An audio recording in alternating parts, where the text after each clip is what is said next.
నమస్కారం అండి. తలుపేయండి. చెప్పండి. ఇప్పుడు ఇక్కడ ఉన్నాడు వాడు. ఏమిటి సిపటపకాయ పిల్ల చప్పుడొచ్చింది? అయ్యో గురుగారు, ఏమిటి మీరు భాషగారిని చంపేశారా? నేను చెప్పేటా చచ్చిపోయావా? చంపేశావా? బాబాకి రైట్ హ్యాండ్ లేకుండా చేస్తావా? ఇది ఎలా ఉంటదంటే, ఈ కిటికీలోంచి గన్ రావట్లేదు నాన్న, బుల్లెట్ తీసుకో అంటే సరే అంటే అన్నట్టు ఉంటది. ఇది కాదు కానీ తర్వాత ఓజీ వదిలేసి వెళ్ళిపోవటం అనేది అర్జున్ షూట్ చేసిన దానికంటే ఇంకా వరస్ట్ థింగ్ అసలు.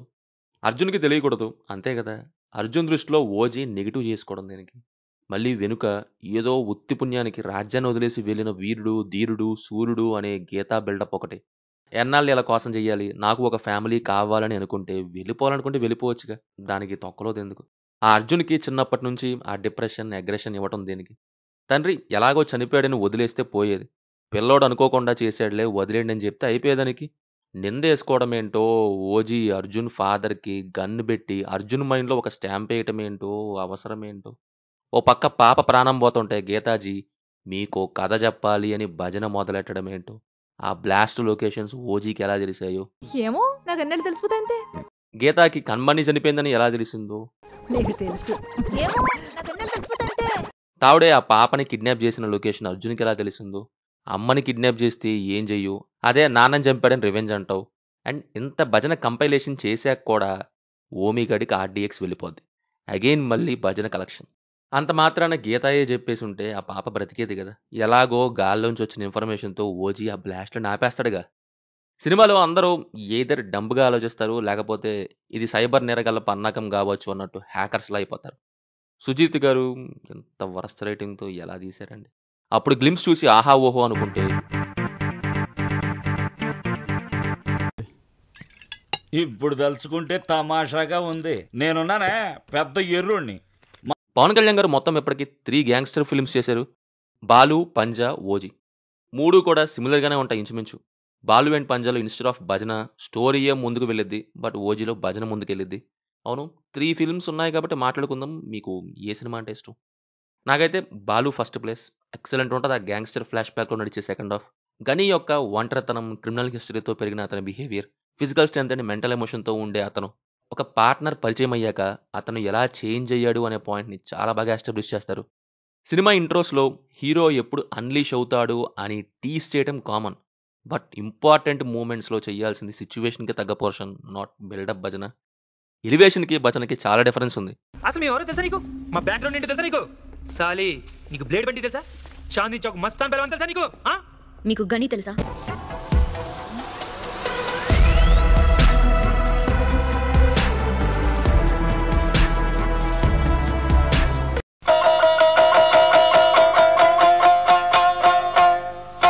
సుజిత్ గారు ఏదో 10-20 సినిమాలు మ్యాషప్ సీన్స్ అన్నీ వేసి కుట్లేసేసినట్టుంటది. లేచి నడవమంటే అది ఎలా నడిచిద్ది? సాంగ్స్కి, ఫ్యాన్ ఎడిట్స్కి అది వర్క్ అయింది కానీ సినిమాకి అది అవ్వదు. సరే, ఆ తలా తోకాలేని రైటింగ్ గురించి మాట్లాడుకుందాం. అయితే ముందైతే మీరు మన ఛానల్ ఇంకా సబ్స్క్రైబ్ చేసుకోకపోతే, ఛానల్ నచ్చితే మన మూవీ మ్యాటర్స్ ఛానల్ని సబ్స్క్రైబ్ చేసుకోండి, అలాగే బెల్ ఐకాన్ కూడా ఆన్లో పెట్టుకోండి.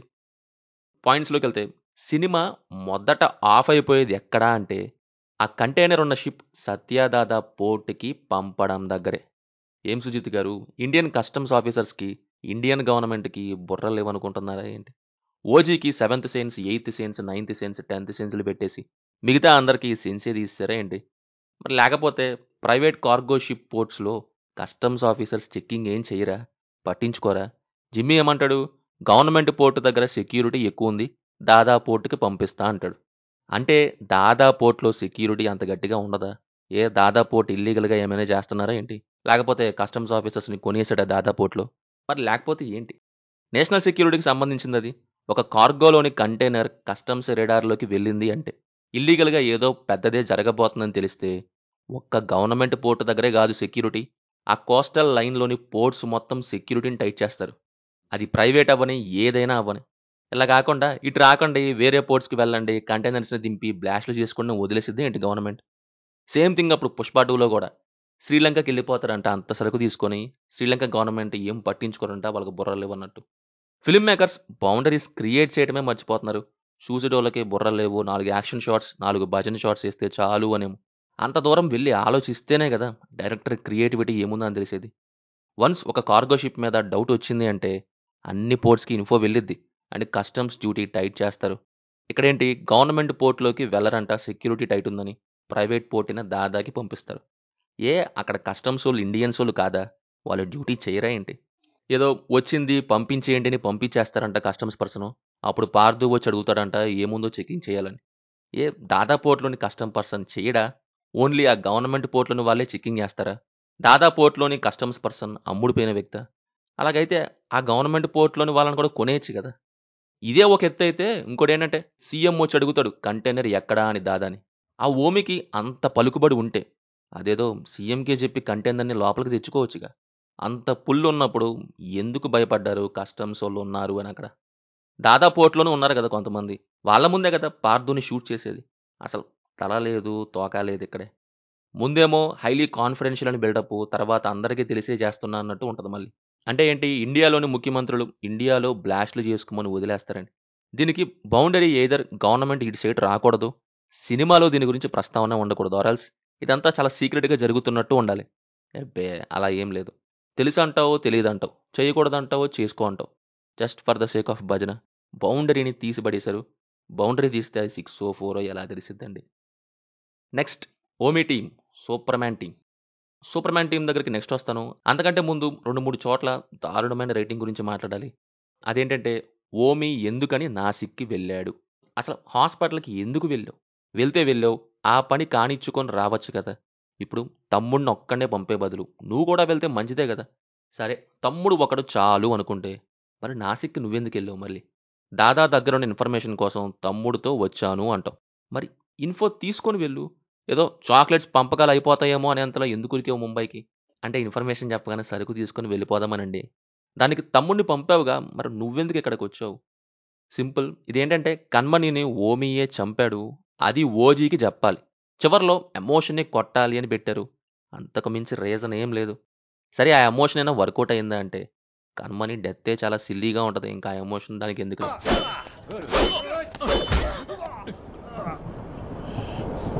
సారీ. తాత ఆల్మోస్ట్ వెళ్ళిపోయాడు. జిమ్మీ షూట్ చేస్తుంటే మమ్మల్ని ఎందుకు కలుపుతావు?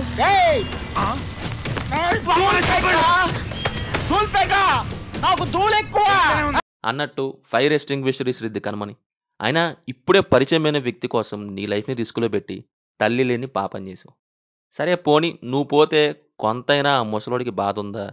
ఆయన వల్లే నువ్వు చనిపోయావని మినిమం బాధ కూడా లేకుండా ముంబైలో వేటాడాల్సిన సమయం వచ్చిందని ఓజీని లాక్కెళ్ళిపోతాడు.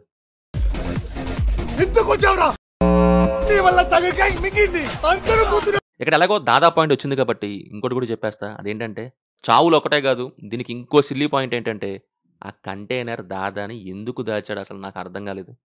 అమ్మేసుకుందామనా ఏంటి? ఎందుకై నవ్వుతావు? సీఎం మీద నమ్మకం లేదు, సరే సెంట్రల్ గవర్నమెంట్కి ఇచ్చేయచ్చుగా, డిపార్ట్మెంట్ ఆఫ్ ఎక్స్ప్లోజివ్స్కి. సరే పోనీ డెస్ట్రాయ్ చేయొచ్చు కదా. నీ దగ్గర ఎందుకు ఉంచుకున్నావు? రీజన్ ఏంటి? ఏదో ఓమీగాడు రావాలి, కన్మణి పోవాలి, పెళ్ళాన్ని పోగొట్టుకున్న ఓజీ మళ్ళీ నా దగ్గరకు వచ్చేయాలి అని సెల్ఫిష్ ప్లాన్ ఏమన్నా వేసావేంటి? నీ పని ఏంట్రా? నీ ప్లాన్ ఏంటి? నీ స్కీమ్స్ ఏంటి? నీ అప్రోచ్ ఏంటి? అసలు దగ్గర నువ్వు టోటల్ ఏం ఎక్స్పెక్ట్ చేస్తావు? చెప్పరా రే చెప్పరా. అన్నా ఇది చెప్పట్లేదేంటి? అవురా బాబులు, నువ్వు యాదగిరి రూట్కి ఎందుకు వచ్చినావు? ఇప్పుడు సూపర్మ్యాన్ టీం గురించి మాట్లాడుకుందాం. ఏంట్రా చూపు? హైదరాబాద్ నుంచి 10 నిమిషాల్లో 400 కిలోమీటర్లు ఎలా దాటొచ్చినా చూస్తావా? అమీర్పేట నుంచి బేగంపేట ఎయిర్పోర్ట్కి 3 నిమిషాలు, బేగంపేట ఎయిర్పోర్ట్ నుంచి రాజమండ్రి ఎయిర్పోర్ట్కి ఫ్లైట్లో 5 నిమిషాలు, రాజమండ్రి ఎయిర్పోర్ట్ నుంచి వయా కాకినాడ కోటిపల్లికి 2 నిమిషాలు. అంటే మొత్తం 10 నిమిషాలు నీ ముందు చూసావా? ఇప్పుడు ఏమంటారు సుజిత్ గారు? చాపర్లో ల్యాండ్ అయిన షాట్ ఫారెన్ నుంచి ముంబైకి కాదు, నాసిక్ నుంచి ముంబైకి అంటారు, అంతేనా? అవును. అలా అయితే చాపర్లో వచ్చే ఓమీని పిక్ చేసుకోవడానికి హాస్పిటల్లో ఓమీ వెనుక ఉన్న గ్యాంగ్ ఇక్కడ ముంబై హెలిప్యాడ్ దగ్గర కార్లు వేసుకొని ఎలా వెయిట్ చేస్తారు? గురుగారు ఒక్కసారి నేను చెప్పేది ఫర్దర్ గా నువ్వు నన్ను అలా పిలవద్దు. అది కాదు గురుగారు. ఎన్నో మోసాలు చేశాను రా. ఇలాంటి మోసం ఎప్పుడు ఏంటండి? ఒక్కసారి వినండి. వాడే చాపర్లో వచ్చాడన్నారు. వాడికంటే ముందే అక్కడ ఉన్నోళ్ళు ఇక్కడికి ఎలా వచ్చారు? కొంపదీసి సాహో జట్లు వేసుకుని వచ్చేసారంటారా ఏంటి? ఎవడు తెలుసురా? ఎవడు తెలుసు?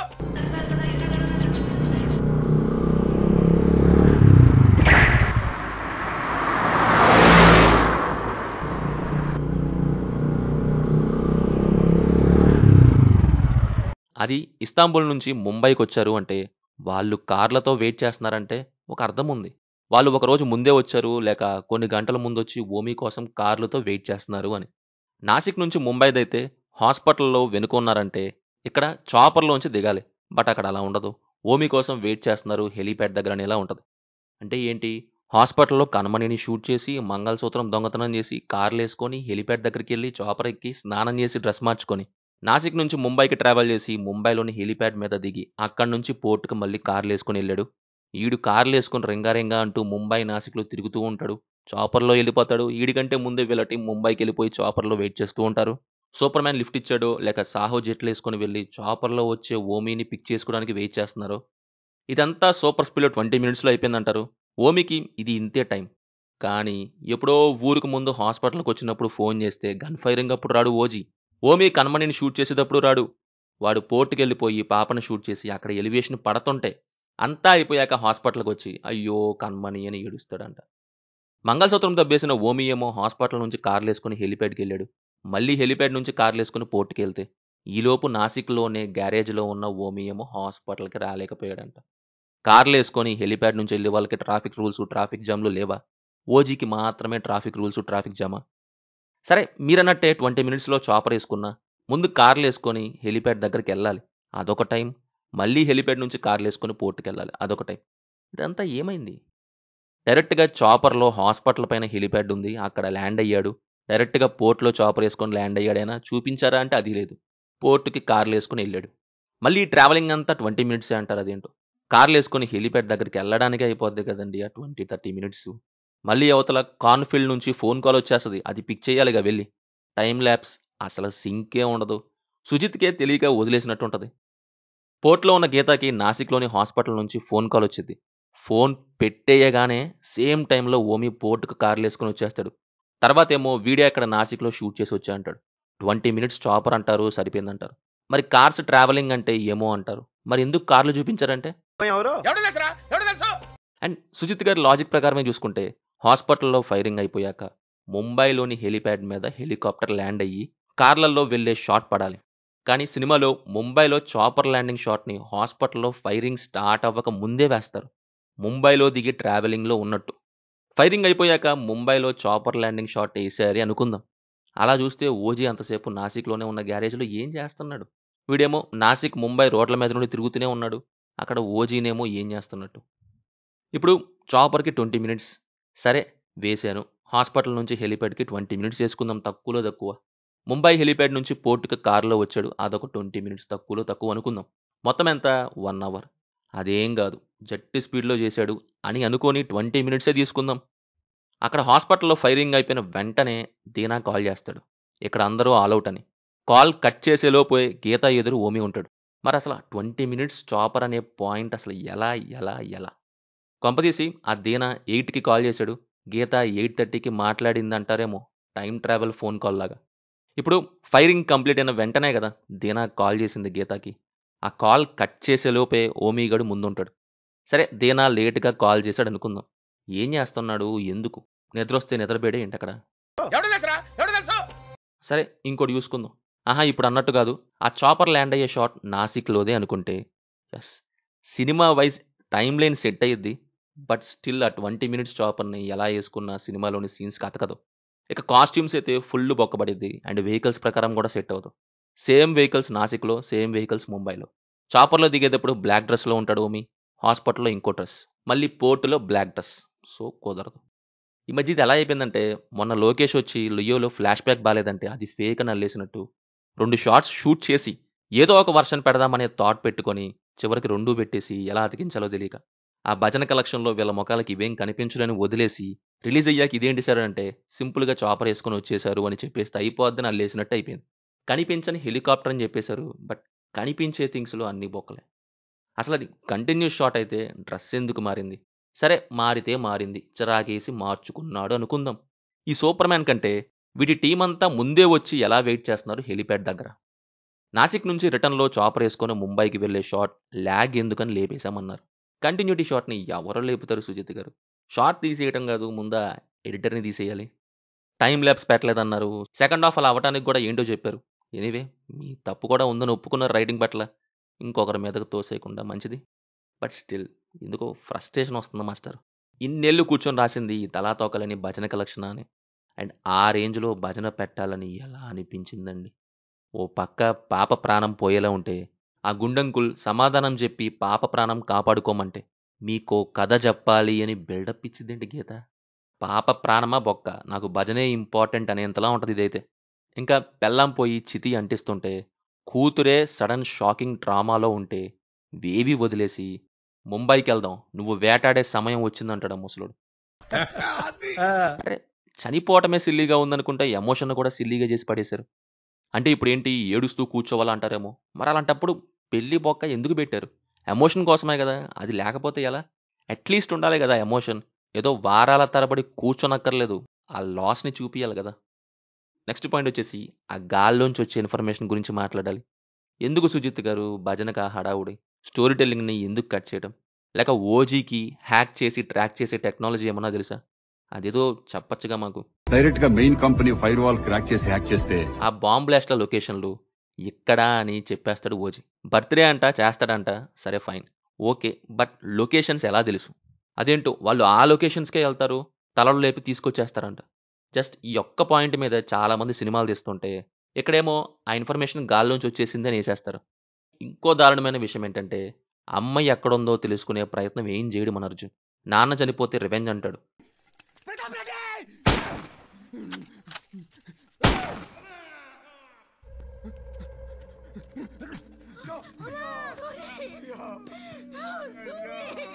నువ్వెంత బాధపడుతున్నావో అమ్మా, ఓజీ కూడా అంతే బాధపడాలి అంటాడు అర్జున్.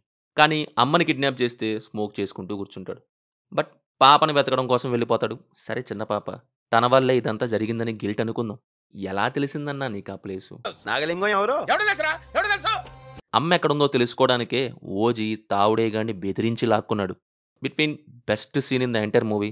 భజన కాదు, ఓజీ యొక్క డామినెన్స్ ఉంటుంది ఆ సీన్లో.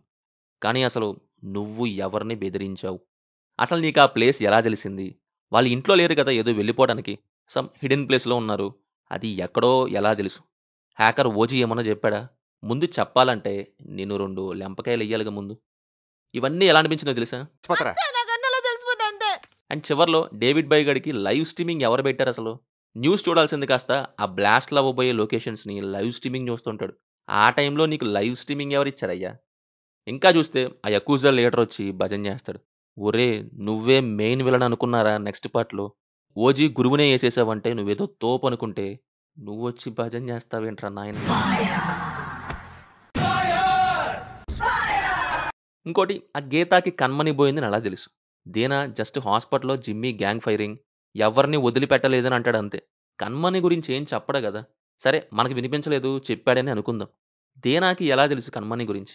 గీతానే ఇంతకు ముందు శుభలేఖ సుధాకర్ చెప్తే చూసింది ఫోటో. మరి దేనాకి ఎలా తెలుసు? అసలు గీతాకి కన్మని డాక్టర్ అని ఎలా తెలుసు? ఆ హాస్పిటల్లో వర్క్ చేస్తుందని ఎలా తెలుసు? దాదాకి తెలిసంటే ఎన్నో లెటర్స్ చదివాడు కాబట్టి తెలుసు అనుకుందాం. బట్ గీతాకి how? Just for the sake of that pointless Omi hospital twist ఇవన్నీ నాశనం చేశారు. ఇంకా ఓమీ ఏమో పోతా పోతా మళ్ళీ వస్తా అంటాడు. కొంపదీసి బ్లాస్ట్లో పోయిన బాడీ పార్ట్స్ అన్నీ సేకరించి కుట్లేసి తెస్తారే ఏంటి? ఆ డైలాగ్ ఎందుకు? విలన్ సార్ అక్కడ ప్లెయిన్గా పోతే బాగోదని డైలాగ్ పెట్టారా? ఆ డైలాగ్ పెట్టేప్పటికి నేను ఇంకా ట్విన్ బ్రదర్ ఉన్నాడేమో అనుకున్నా. అట్లీస్ట్ ట్విన్స్ అని చెప్పిన హాస్పిటల్ పోర్ట్కి మ్యాచ్ అయ్యేది కొంత. అందుకే అక్కడ వేరే డ్రెస్ ఇక్కడ వేరే డ్రెస్ ఇలాంటి కొన్ని మ్యాచ్ అయ్యేవి. అసలు ఓజీ గురించి తెలుసుకోవాలని ఇంకేమున్నాయండి? ఎక్కడన్నా ఓడిపోయాడా, అట్లీస్ట్ డౌన్ అయ్యాడా అంటే ఒక అర్థం ఉంది. మరి దేని గురించి తెలుసుకోవాలి? అసలు నాకు ఇంకా ఫ్రస్ట్రేషన్ వచ్చిన సందర్భం ఏంటంటే గ్లిమ్స్లోని మోస్ట్ హైపుడ్ షాట్స్ అన్నీ మాంటేజ్ షాట్స్లో పడిపోతాయి. అవి సీక్వెన్సెస్ ఏమో అనుకున్నా, బస్సు సీక్వెన్స్, మధురై సీక్వెన్స్, అది కథ బ్లడ్ షాట్ అని అనుకుంటే అక్కడేంటి మొత్తం చేసి పైన కత్తి పట్టుకుని ఉంటాడంతే. ఇదేం వరస్ట్ రేటింగ్ అనిపించింది. అండ్ ఆ భద్రా స్పైగా జిమ్మీ దగ్గర ఉన్నప్పుడు ఏదో భయం, రక్తాన్ని చూస్తే వణుకు అన్నట్టు వంగి వంగి బిహేవ్ చేస్తూ ఉంటాడు. ఓజీ టీంలోకి రాగానే తుఫాన్ వస్తుంది అని బిల్డప్ డైలాగ్స్ వేస్తాడు. అసలు ఇక్కడ ఎలా ఉన్నాడో ఆ జిమ్మీ దగ్గర కదా అలా ఉండాలి. అప్పుడే కదా నమ్మడానికి కుదిరేది. ఏదో ఓవర్ యాక్షన్ చేస్తూ ఉంటాడు. ఇదేం క్యారెక్టర్ మరి? ఇంకా ఎన్నెన్నో భజన కలెక్షన్లో బొక్కలు మామూలుగా లేవు. ఇక్కడ ఆ రైటింగ్ గురించి మాత్రమే. సీన్కి మధ్యలో కనెక్షన్ స్వాహ, సైడ్ క్యారెక్టర్స్ బుర్రల స్వాహ, తలల స్వాహ, ఎమోషన్స్ స్వాహ, అన్ని స్వాహ. ఫిల్మ్ మేకర్స్ వరల్డ్ అండ్ క్యారెక్టర్స్ని ఎప్పుడైతే రాస్తారో అప్పుడే అవి ఏజ్ లైకే ఫైన్ వైన్లా అవుతాయి. అంతేగాని ఏవో ర్యాండమ్ సీన్స్ కాదు.